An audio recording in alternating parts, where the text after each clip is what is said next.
The 3rd of March 1943, 0600 hours. The Bismarck Sea lies calm under a gray dawn, its surface broken only by the silhouettes of a Japanese convoy, moving with machine-like precision.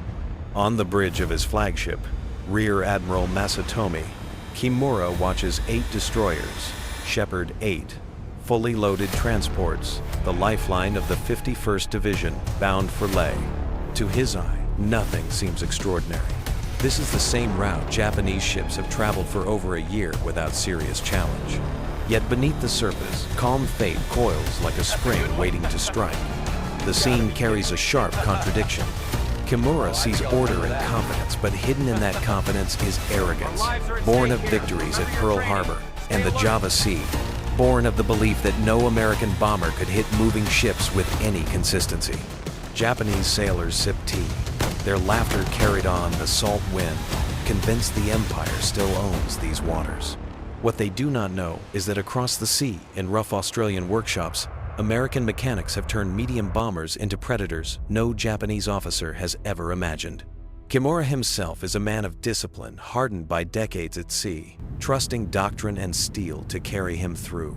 His eyes are steady, his voice calm, as he surveys his ships, yet beneath his composed exterior lies a blindness shared by the entire Imperial Navy. They are preparing for the wrong war, expecting torpedo runs and high-altitude bombers, never conceiving of what is about to descend upon them. This convoy, this moment, is not routine. It is the beginning of a storm that will shatter assumptions and bleed thousands into the sea. If Japanese confidence is truly unbreakable, what happens when a weapon they cannot defend against suddenly rips through that shield of certainty? The convoy that Kimura commanded stretched across the Bismarck Sea like a moving city of steel, a formation drilled into perfection through months of practice. From the bridge of his flagship, he could see the neat line of transports, each one carrying not just cargo, but lives, hope, and the weight of an entire campaign. 8 transports hulls, heavy with nearly 7,000 soldiers of the 51st Division, along with rifles, ammunition, artillery pieces, and crates of food and medicine packed tight in their holds. These men had waited for weeks at Rabaul for the order to sail, and now their journey had begun escorted by 8 destroyers, cutting white trails through the morning sea. It was a sight that reassured him order, discipline, and control, everything the Imperial Navy prided itself on. The destroyers formed a protective ring around the lumbering transports, their sleek shapes, bristling with guns, their crews alert but calm. To Kimura, the arrangement was flawless. Every detail of the convoy's formation was meant to repel attack, whether from beneath the waves or from the air. Destroyers took positions ahead, behind, and along the flanks, ready to pounce on submarines or throw up walls of anti-aircraft fire. The Japanese had refined this method through 2 hard years of war, and every sailor aboard knew his role. To Kimura, it felt like armor made of flesh and iron surrounding the heart of his mission. There was reason for his confidence. For more than a year, convoys like this had moved through these waters, and although American aircraft had tried to strike, they had achieved little. High-altitude bombers lumbering in from Australia dropped their payloads from 20,000 feet, and the bombs fell wide, splashing harmlessly into the sea. Submarine attacks came but were driven off by depth charges and aggressive destroyer sweeps. Even the dreaded torpedo bombers had been blunted. Their long, straight runs made them easy targets for disciplined gunners. Every lesson the Japanese had learned confirmed what they already believed, that the Empire controlled these seas, and no enemy could break that control. Kimura thought back to Pearl Harbor, to the Java Sea, to the sweeping triumphs that had given the Imperial Navy its aura of invincibility. Those victories were more than memories. They were doctrine, carved into the thinking of every officer standing watch that morning. If America had not been able to stop Japan when the Empire struck with surprise and daring, why should they succeed now? Exhausted and scattered across the Pacific, the weight of history seemed to press against Kimura's back, whispering reassurance as he looked out across the waves. On the destroyers themselves, captains and gunners shared that certainty. Men leaned against their gun shields, eyes on the sky, confident that they could repel whatever clumsy American attack might come. Commander Yasumi Doi aboard the Tokitsukaze had drilled his gunners relentlessly in the art of leading a target, filling the air with steady streams of 25mm fire. He believed in his men, believed that discipline and training could outmatch anything the Americans might try. The phrase "umbrella of steel" was repeated like a mantra, an image of invulnerability that wrapped itself around the convoy as surely as the smoke from the destroyer's funnels. Inside, the transport soldiers of the 51st Division stood crowded on the decks, staring at the horizon with a mixture of boredom and anticipation. They had been told the voyage was dangerous, that American aircraft were active, but the words seemed hollow when surrounded by so much naval might. The presence of the destroyers gave them comfort, their 5-inch guns pointing outward like guardians of destiny. They carried with them not only rifles and rations, but the belief that the Empire would protect them, that their journey would end on the beaches of Leh, where they could join their comrades in battle. Kimura walked the length of the bridge, his officers at his side, their voices low, their reports efficient. Radar sweeps, lookout observations, engine statuses, all fed into a rhythm that felt practiced and secure. Nothing suggested danger. Nothing suggested that the sea itself was about to become a graveyard. Instead, there was only the steady churn of propellers, the faint clatter of dishes in the galley, the shouted commands of sailors keeping order on deck. It was the music of routine, a sound Kimura had lived with for decades, and it lulled him into belief. But belief can be treacherous. The very strength that gave Kimura confidence was also his weakness. He trusted too much in the familiar patterns of war, in the idea that the Americans would always attack in ways already known, already rehearsed against. He did not imagine an enemy capable of discarding tradition, of inventing a weapon and a tactic so unexpected it would render his entire shield useless. His doctrine was armor, but armor becomes a coffin when it blinds the wearer to new threats. As the sun climbed higher, the convoy pressed forward, leaving behind foaming trails that stretched for miles. From the bridge windows, the sea looked vast and empty. But every Japanese officer believed that if American bombers came, they would come high, lumbering across the sky in predictable patterns. Every eye was trained upward, every gun ready to trace arcs of fire into the clouds. No one looked to the horizon at wave-top level where danger truly lurked. That morning, Kimura's faith in his destroyers, his training, his doctrine, and his empire was absolute. He had no reason to think otherwise. Yet beneath that certainty lay the seeds of disaster. The Americans were not coming with high-altitude clumsiness or fragile torpedo runs. They were coming with something new, something Kimura could not yet imagine. And the flaw at the center of his confidence was simple: he believed the past would define the future. In the crucible of the Bismarck Sea, that belief would prove to be his deadliest mistake. The Japanese convoy steamed on strong and proud, carrying thousands of lives and the illusion of safety. But illusions shatter easily when struck by reality, and the reality racing toward them was faster, deadlier, and more merciless than any doctrine had prepared them for. Their shield of steel would soon be torn apart, not by what they expected, but by what they never dared to fear. The belief that wrapped Kimura's convoy like armor did not come from thin air. It was built on doctrine, on endless drills, on the conviction that discipline and steel could defy even the most determined enemy. The Imperial Japanese Navy prided itself on preparation, and nowhere was that clearer than in its philosophy of anti-aircraft defense. Every destroyer in the formation bristled with weapons designed to repel the American threat. 25mm cannons lined the decks, their barrels angled skyward, each manned by crews trained to fire in unison to track and lead targets with mechanical precision.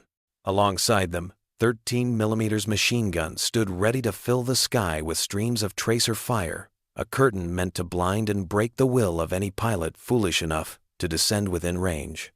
The larger 5-inch dual-purpose guns, the pride of each destroyer, gave the fleet a sense of invulnerability. In Japanese doctrine, these layers of firepower formed what they proudly called an umbrella of steel, a dome of death, through which no aircraft could pass unscathed. The drills that created this confidence had been relentless. Sailors trained under the sharp eyes of their commanders, practicing again and again, until their muscles remembered what their minds no longer had to think. Lead the target by a fraction, Keep the barrels steady, never let fear shake the trigger finger. In the evenings, under lantern light, officers lectured on the proper arcs of fire, the importance of overlapping streams, the way to calculate speed and altitude in a single glance. Failure was not tolerated. Hesitation was punished. By March of 1943, these men had been molded into instruments of doctrine, each one a cog in a machine of defense that their leaders believed could not be broken. On the decks, the atmosphere reflected that confidence. Young gunners leaned casually against their weapons, chatting about families left behind, or boasting of how many planes they would bring down if the Americans dared to appear. Veterans shared stories of previous attacks where bombs had splashed harmlessly into the sea and enemy planes had been driven off smoking and broken. They laughed at the thought of American clumsiness at the way high-altitude bombers released their loads from such distances that hitting a moving ship seemed impossible. The very memory of failed American raids was fuel for their morale. If those attacks had not worked before, why should today be any different? The officers reinforced that mindset. Commander Yasumi Doi, aboard Tokitsukaze, lectured his men with a voice of iron, reminding them that the empire depended on their steadiness. He pointed to the rows of 25mm cannons gleaming in the morning light and declared that no bomber could break through such firepower. Others echoed him. Captains of the escorting destroyers assured their crews that together their guns could shred the sky itself. To the men listening, the promise was not empty, it was backed by their own experience. They had seen planes fall in flames before. They had seen American attacks scatter under their concentrated barrages. This collective faith shaped the mood aboard the transports as well. The soldiers of the 51st Division, crammed into cargo holds or lined along the decks, trusted the destroyers that sailed beside them. The sight of gun barrels pointed outward, the confident movements of seasoned sailors reassured them. Many of these soldiers were young, barely more than boys, but they believed in the Empire's shield. They believed they would land safely at Lay March inland and join the fight. For them, the convoy was not just ships, it was a promise of survival, a passage through danger, under the watchful protection of the Navy. Yet beneath the surface of this confidence cracks existed that no one recognized. The umbrella of steel was formidable, but it was also rigid. It had been designed for threats the Japanese understood: high-altitude bombers dropping bombs from afar, torpedo planes making long, vulnerable approaches, or dive bombers whose paths could be tracked and predicted. Against such enemies, concentrated fire and rapid maneuvers worked. Doctrine and training fit neatly against the challenges of the past. But what the Japanese could not imagine was an enemy willing to discard those rules entirely, to come at them in a way that no drill had prepared them for. Kimura himself embodied that faith in doctrine. Standing on his bridge, he saw the formation as perfection. He trusted his captains, trusted the umbrella of fire they had woven. His years of experience told him that no enemy would dare a frontal assault at low level against such disciplined gunners. To do so would be suicide, a waste of aircraft and crews. And so he watched the horizon with calm assurance, convinced that if the Americans came, they would come as they always had, predictable, beatable, and ultimately powerless. That morning, as the sun rose higher, the steel dome of Japanese doctrine seemed unbreakable.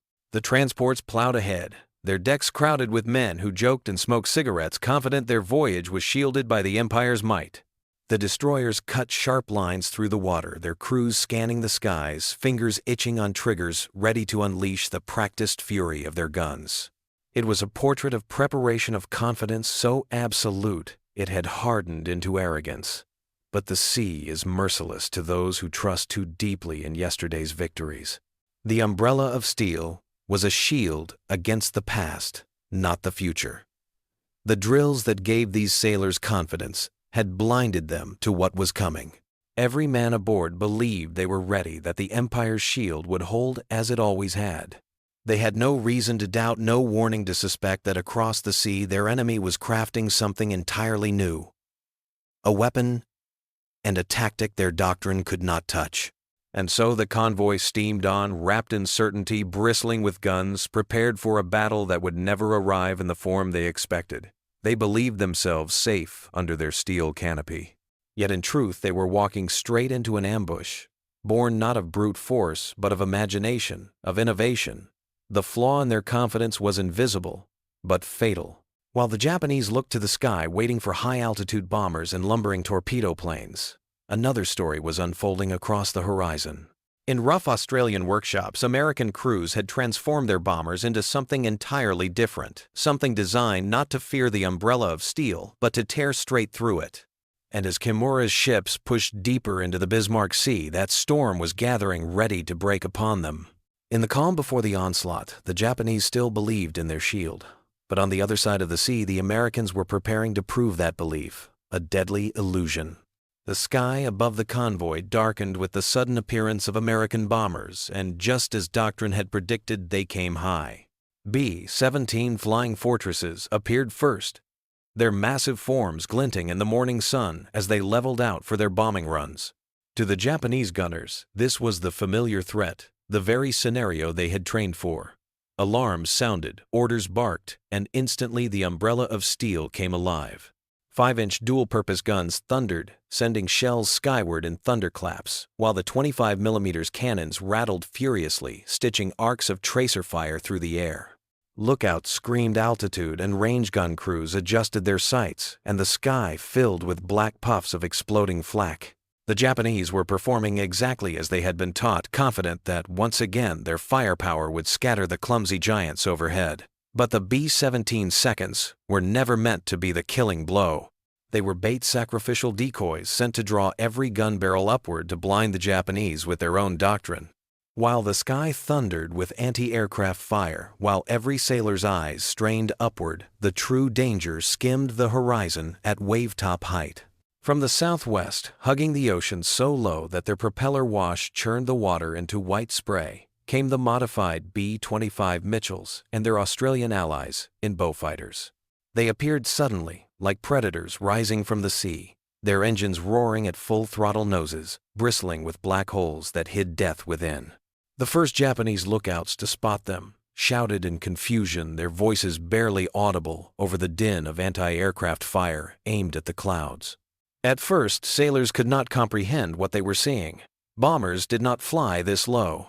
Bombers did not charge head-on into the teeth of destroyer guns. Yet here they were, a dozen American Mitchells, racing in at nearly 300 miles per hour, their noses already beginning to flicker with the flashes of heavy machine guns. In those moments of realization, it was already too late. Major Edward Liner, leading the attack in his Mitchell, nicknamed Ruthless, bore straight down on the destroyer Shirayuki. At 1,200 yards, he squeezed the trigger, and 8 50-caliber machine guns erupted at once, their combined firepower unleashing nearly 100 rounds per second. The air between plane and ship turned into a burning tunnel of tracers. On Shirayuki's bridge, windows shattered into showers of glass that became shrapnel slicing into officers and crew. Gun shields that had seemed solid were punched through as though they were paper, their operators torn apart in seconds. The deck became a slaughterhouse of twisted steel and broken bodies, as the relentless stream of bullets chewed through everything exposed. Still firing, Liner dropped 2 500-pound bombs, released low, so they skipped across the surface of the water like stones. They slammed into Shirayuki's hull just above the waterline, the delayed fuses, ensuring they detonated deep inside. A thunderous explosion ripped through the destroyer, lifting her midsection out of the water before breaking her spine. Flames and smoke billowed skyward as Shirayuki began to list heavily to port, her crew abandoning positions to fight fires that could never be contained. In barely half a minute, one of Kimura's proudest escorts was reduced to a floating carcass. Behind Liner came more B-25 seconds each, selecting a target with grim determination. Lieutenant John Hennebrey swept his nose guns across the transport, Kyokusei Maru, the hail of armor-piercing rounds, tearing into her bridge, silencing her helmsman before he could steer clear. Anti-aircraft mounts disappeared under storms of tracers. Sailors cut down in waves as bullets scythed across the decks. Hennebrey's skip bombs struck true, detonating deep within her hull. The blast ripped open compartments crammed with soldiers sealing their fate in steel and fire. The Australian Beaufighters joined the massacre, their four 20mm cannons, and banks of machine guns, raking transports and escorts alike. Flight Sergeant Fred Cassidy dove at mast height toward the transport. Time Maru, his cannons spitting explosive rounds that ripped apart lifeboats, shredded superstructures, and sent sailors flying into the air like rag dolls. He later recalled the surreal sight of the ship's bridge disintegrating under his fire, the structure simply vanishing in bursts of smoke and splintering steel. The convoy dissolved into chaos. Orders from bridges went unanswered because the bridges themselves were gone, their crews butchered in seconds. Gun crews froze in terror as they watched American aircraft roar directly at them, the sight of 8 blazing muzzles turning discipline into panic. Some tried to fight back, but their fire was scattered and desperate swept away by the overwhelming torrent pouring from the Mitchells' noses. Commanders screamed for evasive maneuvers, but the transports lumbered too slowly, and the destroyers that moved to protect them were only making themselves bigger targets. The destroyer Horatio tried to shield a transport by sliding between it and the oncoming Mitchells. The gesture was brave but suicidal. 3 B-25 seconds converged on her, their combined 24 guns pouring over 2,000 rounds per minute into her hull and superstructure. Horatio's bridge was obliterated, her fire control systems shredded, her rudder jammed. Out of control, she careened straight into the transport Nojima, the two ships colliding in a fireball that lit the morning sky. All along, the convoy horror spread. Transports staggered under bomb hits, their holds flooding in minutes. Soldiers below deck, trapped in darkness, screamed in terror as water and fire consumed them. Survivors flung themselves into the sea, only to face strafing runs from B-25 gunners determined to finish the job. The Japanese umbrella of steel had never imagined this bombers turned into flying battleships bearing down at point-blank range, combining guns and bombs in a storm that doctrine had declared impossible. From his flagship, Admiral Kimura could scarcely believe his eyes. What had begun as another test of endurance against predictable American bombers had transformed in moments into a nightmare beyond comprehension. His ships were not just under attack, they were being annihilated.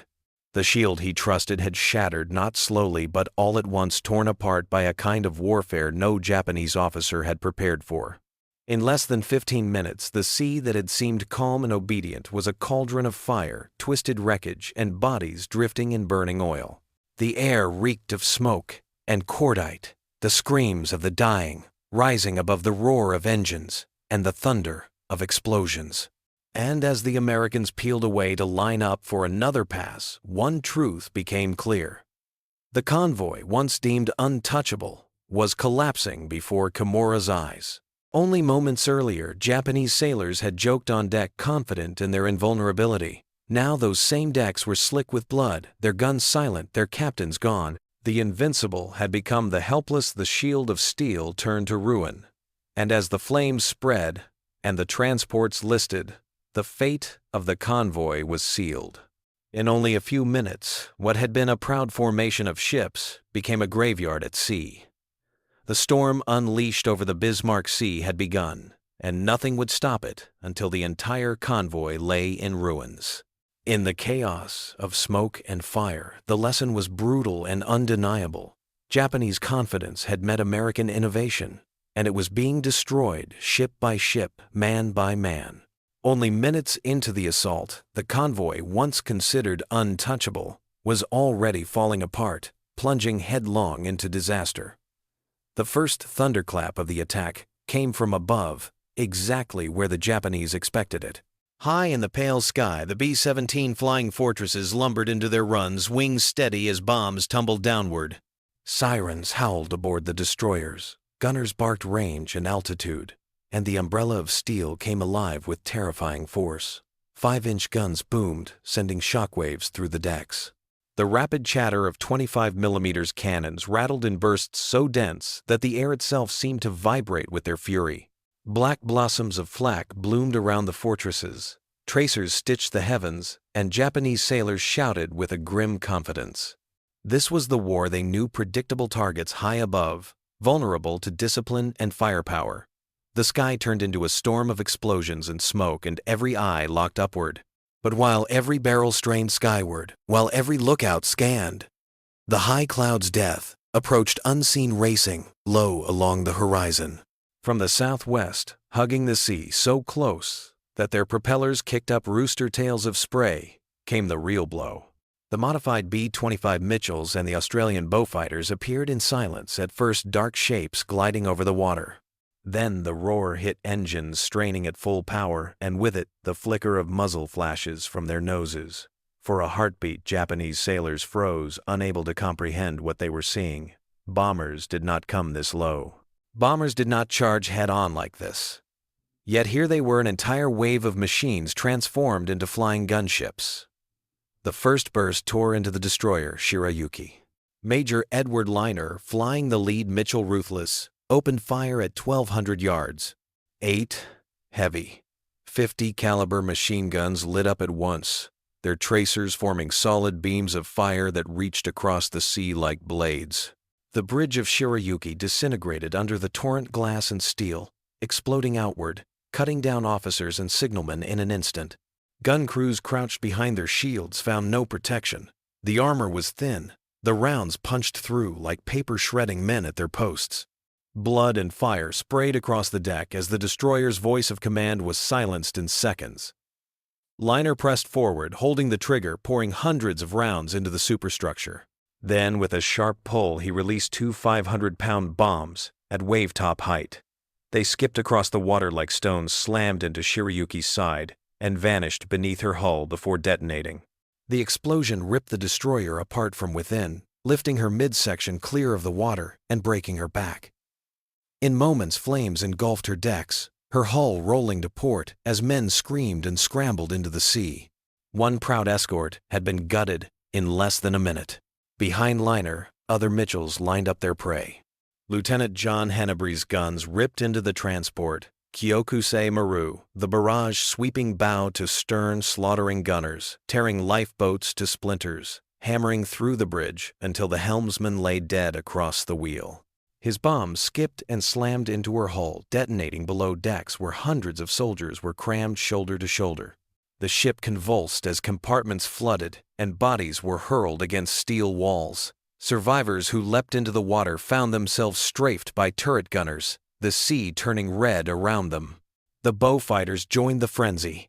Diving at mast height, their 20mm cannons chewed through transports like saw blades. Flight Sergeant Fred Cassidy aimed straight at the bridge of Taimei Maru and watched it vanish in clouds of smoke and fire.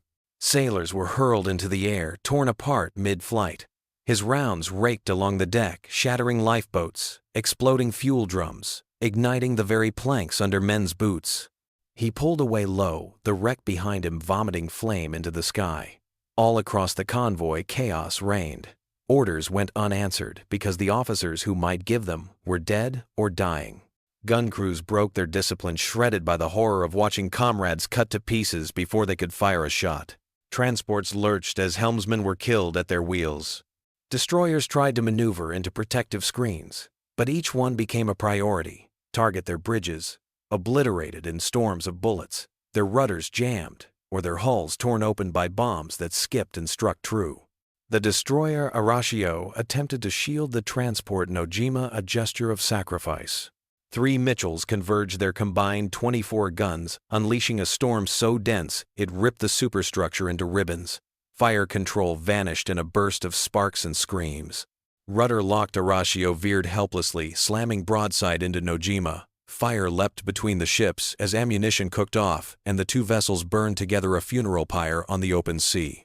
For the soldiers aboard the transports, the nightmare was beyond imagination. Cramped below decks, they felt the ship quake with every hit, bulkheads, shattering compartments flooding in seconds. Darkness and screams closed around them as water rose, crushing and suffocating men who had never even glimpsed the enemy's face. Above deck, the scene was no less terrible. Gunners cut down in droves, officers shredded where they stood, sailors flinging themselves into the burning sea, only to be raked by strafing fire. The smell of cordite oil and blood mingled into a suffocating haze. From the bridge of his flagship, Admiral Kimura stared in disbelief. This was not the battle he had prepared for, not the predictable duel of bombs versus guns. His ships were being butchered by a method no doctrine had foreseen. Bombers had become predators flying fortresses of firepower that tore through his formation as if it were nothing more than a training exercise. The shield of steel he trusted so absolutely had collapsed in moments, pierced and shattered by innovation he had never imagined. The attack raged for only minutes, but it felt like hours. The sea boiled with explosions, the sky screamed with engines, the decks of proud warships became charnel houses. Sailors who had begun the morning with laughter now lay broken their bodies, mingling with shattered steel. Captains who had spoken of invincibility were dead at their posts, their voices silenced forever. And as the American aircraft pulled away to wheel around for another pass, one truth hung heavy over the inferno. In only a few minutes, the convoy once considered untouchable was no more. Ships burned, transports rolled, destroyers sank beneath the waves, and the sea itself was littered with wreckage and corpses. The Bismarck Sea had become a slaughterhouse, and the proud formation that Kimura had led so confidently into the dawn was now on the edge of annihilation. Only a heartbeat ago, they had believed themselves invincible. Now, in less time than it takes to brew a pot of tea, they were undone. In only a few minutes, the convoy once deemed unbreakable had fallen into disaster, plunging headlong into a nightmare from which there would be no escape. The wreckage of the Bismarck Sea still smoldered long after the guns fell silent, oil burning in black patches across the waves, as the cries of survivors faded into the distance. In less than half an hour, an entire convoy, 8 transports, 4 destroyers, nearly 7,000 men had been erased from the order of battle. What was meant to be a triumph of Japanese organization and doctrine became instead a floating graveyard, a lesson written in fire and blood. Admiral Kimura, staring from the shattered remains of his command, had witnessed the impossible, a fleet armed with every weapon of defense, undone by a tactic no doctrine had foreseen. The defeat was not measured only in ships and lives. It was measured in the collapse of confidence. The Imperial Japanese Navy had built its reputation on invincibility, on the belief that skill and steel could repel any enemy. That belief died in the Bismarck Sea. Survivors spoke of terror unlike anything they had known, of American bombers charging in at wave-top height, with noses aflame, their guns slicing through men and metal with mechanical precision. Some called it a saw of fire, others the eyes of death. Whatever the name, the effect was the same, the shattering of a shield the Japanese had trusted with their lives. Strategically, the loss sealed Japan's fate in New Guinea. Without reinforcements, the garrison at Leh crumbled. Supplies dwindled, and starvation spread like a second enemy. The empire stretched thin across the Pacific, could no longer protect its own lifelines. Every convoy became a gamble. Every daylight voyage, a death sentence. Submarines and destroyers running at night could never replace what had been lost. The men in the jungles of New Guinea and later across the Solomon Islands and the Philippines would pay the price in hunger, disease, and defeat. For the Americans, the battle was more than a victory, it was a vindication of innovation. Mechanics working in makeshift hangars had dared to reimagine the tools of war, transforming the B-25 from a medium bomber into a flying arsenal. Pilots had practiced a dangerous new form of attack, trusting courage and precision to carry them through curtains of fire. And when the moment came, they proved that imagination could triumph over doctrine, that adaptability could break tradition. The skip-bombing Mitchells were not just weapons. They were symbols of a mindset that refused to accept limitations. The Bismarck Sea stands as a turning point because it revealed a truth that would define the remainder of the Pacific War. Japan could no longer move freely, could no longer resupply its scattered garrisons, could no longer trust in the old ways of fighting.